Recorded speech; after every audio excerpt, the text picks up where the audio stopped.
Bonjour à toutes et à tous, je suis ravie de vous retrouver aujourd'hui dans une nouvelle vidéo. Pour celles et ceux qui ne me connaissent pas, je m'appelle Cassandra, je vous souhaite la bienvenue sur ma chaîne Croque les mots, où je parle principalement de livres et de mes découvertes geeks et culturelles. Aujourd'hui, je reviens pour une vidéo que j'aime beaucoup filmer, que j'aime beaucoup regarder aussi sur les autres chaînes Booktube. C'est la vidéo de mes livres préférés de l'année qui vient de s'écouler. Donc voilà, bienvenue sur ma vidéo de mes livres préférés de 2022. Je suis absolument ravie de vous faire cette vidéo, notamment parce que ça me permet de vous parler de livres que j'aime beaucoup. Ça me permet de faire une petite rétrospective de l'année qui s'est écoulée et puis de faire un peu un bilan pour mieux anticiper et préparer un petit peu l'année 2023. Alors, pour vous donner une petite idée de ce que j'ai lu en 2022, j'ai lu un total de 123 livres lus sur un objectif de 52. Chaque année, j'aime bien remplir le petit challenge mis en place par Goodreads où on peut remplir le nombre de livres que l'on souhaite lire chaque année. Moi, c'est pas du tout dans le but de me fixer des obligations de lecture, c'est plus pour avoir un indicateur. J'avais mis 52 pour les 52 semaines de l'année. En gros, j'avais envie de lire au moins un livre par semaine, peu importe que si c'était de la BD, du manga, des romans, voilà, au moins lire toutes les semaines. Et au final, j'ai lu beaucoup plus, j'ai lu 123 livres. Une grande partie de ces livres contient des livres illustrés, des mangas et des bandes dessinées. Je vous avais parlé de Berserk dans ma dernière vidéo. Typiquement, Berserk, c'est 41 tomes, donc forcément sur 123 livres, ça en fait. Pour moi, c'est de la lecture, ça reste des livres. Bien entendu, la bande dessinée, les livres illustrés, c'est de la lecture et c'est des livres au même titre que les romans. Toutefois, ça se lit quand même beaucoup plus vite et voilà, je lis 123 livres, mais une grande partie s'est lue assez rapidement. Ça a été globalement une bonne année de lecture. Je ne sais pas si vous avez été là lorsque j'ai fait ma tier list de lecture sur Twitch. C'était très très chouette, c'était lors d'une veillée lecture où j'avais vraiment fait une tier list de toutes mes lectures de l'année. Je vous mets rapidement une image juste ici. N'hésitez pas à me dire en commentaire si avoir la rediff complète vous intéresserait. La vidéo dure à peu près entre 2 et 3 heures je crois où je fais cette tier list. Il y a les commentaires des gens qui ont participé sur le live pour que vous puissiez suivre en même temps. Si cette vidéo tier list vous intéresse, n'hésitez pas à me le signaler. Je me suis rendu compte en faisant cette tier list que globalement ça a été une très bonne année de lecture puisque parmi ces 123 livres lus, il n'y a eu que 4 abandons. 6 coups de cœur et 20 titres que j'ai vraiment adorés. Il y a vraiment 6 titres que j'ai vraiment mis tout en haut de la liste qui ont marqué mon année de lecture, mais j'ai eu une vingtaine de très très bons livres, de très bonnes lectures, sachant que j'ai classé aussi un petit peu les Berserk par cycle, donc qui comportent plus de tomes. Enfin vraiment j'ai passé une très chouette année. Je me suis quand même rendu compte qu'il y avait des auteurs manquants à mes lectures cette année, des auteurs que je considère comme mes préférés et que je n'ai pas lu cette année et ça m'a un petit peu manqué, je dois le dire. Il y a notamment Robin Hobb, j'ai pas du tout lu de livre d'elle cette année, mais je me suis rendu compte que lorsque je lisais des livres de Robin Hobb, c'est des 800 pages, ça me prend 3 mois, j'ai envie de lire tout le cycle de la saga, donc forcément ça prend du temps et cette année j'avais envie de faire un petit peu d'autres lectures. Je compte bien y remédier en 2023 et lire La Cité des Anciens. Je n'ai pas lu non plus de Brandon Sanderson, alors que ce sont toujours de très très très bonnes lectures. Et je n'ai pas lu de Hugo Weaving. J'avais très envie de lire Silo Génération, que je n'ai toujours pas lu. Voilà, ça fait partie des petites lectures que j'aimerais faire du coup en 2023. Mais pour ça, je vous donne rendez-vous la semaine prochaine où je publierai une vidéo de mes résolutions littéraires, de ce que j'ai envie de lire pour l'année à venir. Donc, maintenant que cette partie un petit peu statistique, bilan rapide a été faite et que je vous ai un petit peu teasé la vidéo de la semaine prochaine, entrons dans le vif du sujet avec mes livres préférés de cette année. En fantasy, tout d'abord, des romans qui m'ont beaucoup marqué et qui m'ont redonné envie de me plonger dans de la fantasy, c'est la saga de la Tour de Garde. J'en ai déjà beaucoup parlé, donc je ne vais pas m'étendre énormément sur le sujet. La Tour de Garde, c'est une saga composée de 2 trilogies, Capitale du Nord et Capitale du Sud. Capitale du Nord étant écrite par Claire Duvivier et Capitale du Sud par Guillaume Chamanaccian. Ce sont 2 trilogies qui se passent dans le même univers, à 2 endroits différents, mais en même temps, avec des personnages différents. Elles peuvent se lire indépendamment l'une de l'autre, ou vous pouvez les lire conjointement et du coup profiter de cette espèce d'univers étendu littéraire. Globalement, on va être sur des personnages qui sont jeunes adultes, qui vont fréquenter ou découvrir une certaine forme de magie noire notamment, avec la découverte d'une ville alternative, d'un monde alternatif, d'un monde un peu miroir, d'upside down, voilà, de réflexion comme ça de leur propre univers beaucoup plus sombre, beaucoup plus étrange, étranger, voire effrayant, hostile envers eux. Et on va suivre voilà, les personnages. Dans Capitale du Nord, on va suivre Amalia Van Esquill qui a son fiancé qui va jouer avec cette magie noire. Je trouvais le point de départ très intéressant, étant donné qu'il y a voilà, déjà cette relation qui est mise en place. Dans Capitale du Sud, on va suivre, j'ai oublié, Noamux, je crois, qui est le fils adoptif du duc Servin, qui travaille, donc Nox, qui travaille à l'épicerie, une merveilleuse épicerie de la ville qui va servir les nobles, les ducs, le peuple pour leurs demandes en vin par exemple. Donc Nox va travailler pour cette épicerie et on va les voir évoluer dans la ville avec une ville très sud-méditerranéenne pour Capitale du Sud et une ville beaucoup plus proche de l'esthétique des Pays-Bas, de Bruxelles, voilà, pour Capitale du Nord. Ce sont deux sagas que j'ai beaucoup aimées, j'ai trouvé que le rythme était bon, que l'immersion était très très chouette. J'aime beaucoup suivre ces sagas en parallèle. Il faut que je lise la suite maintenant, j'ai le tome 2, il y a les deux tomes 2 qui sont sortis et les tomes 3 sortiront en 2023. Donc il est toujours temps de prendre la saga en cours si celle-ci vous intéresse. Ensuite, une saga que j'ai beaucoup appréciée, qu'on a beaucoup vu passer sur YouTube, sur Instagram, sur Twitter, je l'ai beaucoup vu passer également. Il s'agit de Blackwater de Michael McDowell, bien entendu aux éditions Monsieur Toussaint l'Ouverture.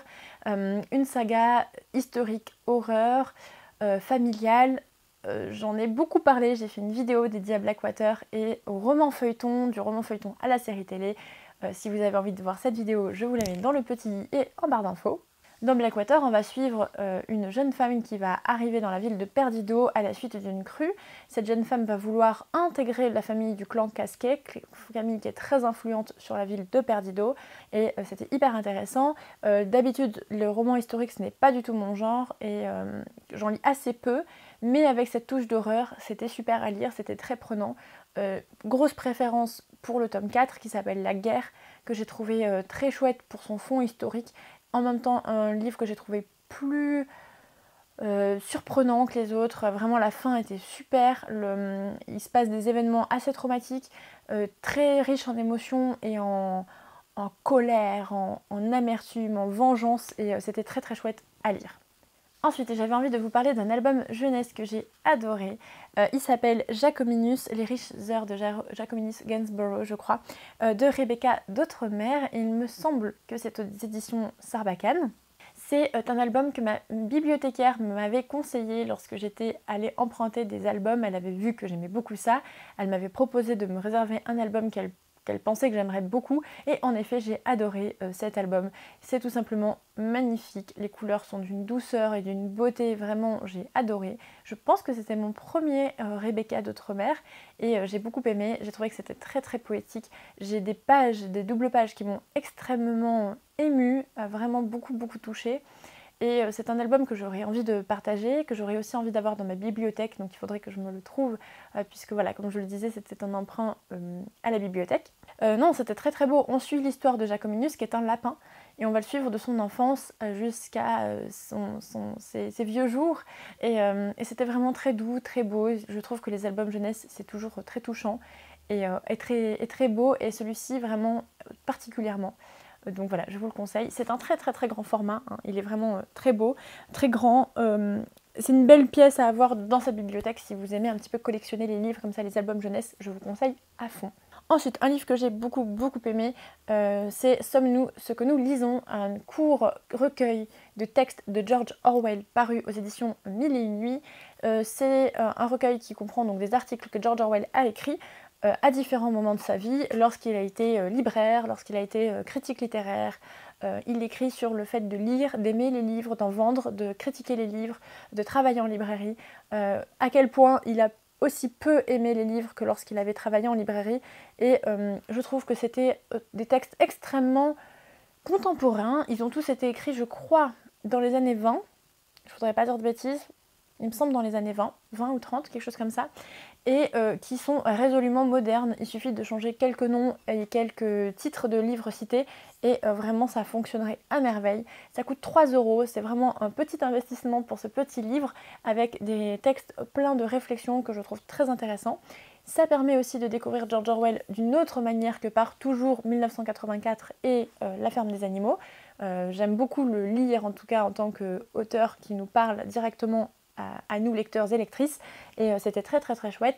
C'est un livre que je suis ravie d'avoir dans ma bibliothèque, que je relirai plus tard avec grand plaisir, que j'ai pu lire et partager autour de moi, parce que j'ai trouvé que ces textes étaient tellement pertinents que j'ai tout annoté, enfin vraiment j'ai beaucoup aimé. Je pense que ça doit se trouver assez facilement, je vous le recommande à fond si vous êtes intéressé par l'auteur ou tout simplement par la critique littéraire. Si vous êtes intéressé par le fait de parler de livres en soi, c'était très très intéressant. Ensuite, j'avais envie de vous parler d'une bande dessinée que j'ai beaucoup aimée. C'est tout simplement un tome 2, 3, je sais plus, de Calvin et Hobbes que j'ai adoré. Vraiment, c'est vraiment une saga de bande dessinée que j'ai trop envie d'avoir en collection dans ma bibliothèque. Ça c'est pareil, c'est des prix assez doux, c'est une dizaine d'euros par album. Et j'aimerais beaucoup m'en acheter comme ça 1 ou 2 par an. À chaque fois, je me régale à les lire. Ce sont des petites scénettes, donc ça va faire grand maximum une page, sinon c'est parfois 4-5 cases collées les unes aux autres pour former des petites histoires. C'est tout simple, c'est en noir et blanc. Je comprends que tout le monde ne puisse pas forcément accrocher, mais c'est tellement doux et drôle. Ça se lit merveilleusement bien quand on est adulte.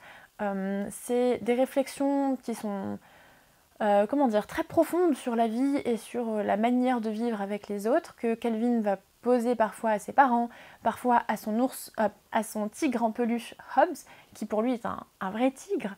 Et vraiment c'est très chouette. C'est d'autant plus prenant que ça va être des réflexions parfois assez sombres sur les adultes, sur la vie, sur l'enfance, mais dit dans la bouche d'enfant, ça sonne encore plus percutant.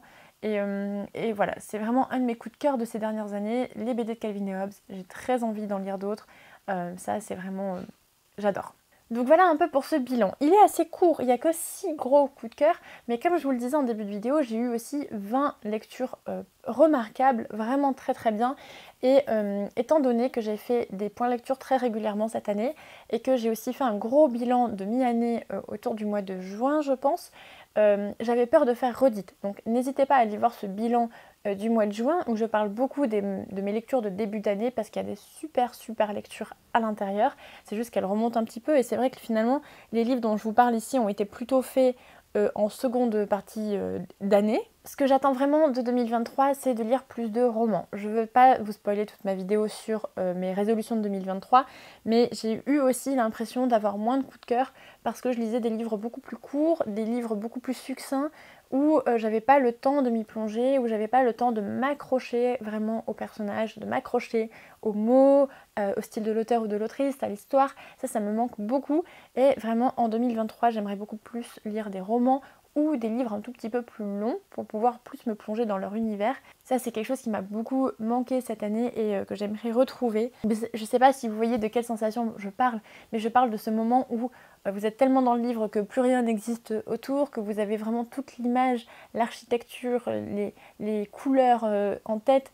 Ce moment où vous avez juste qu'une envie, c'est reprendre votre lecture et lire pendant des heures. Ça me l'a fait assez peu cette année, notamment parce que je télétravaille depuis chez moi à 100% et que je ne prends plus les transports en commun, je ne prends pas ma voiture pour aller travailler, ce qui fait que j'ai peu de moments d'attente.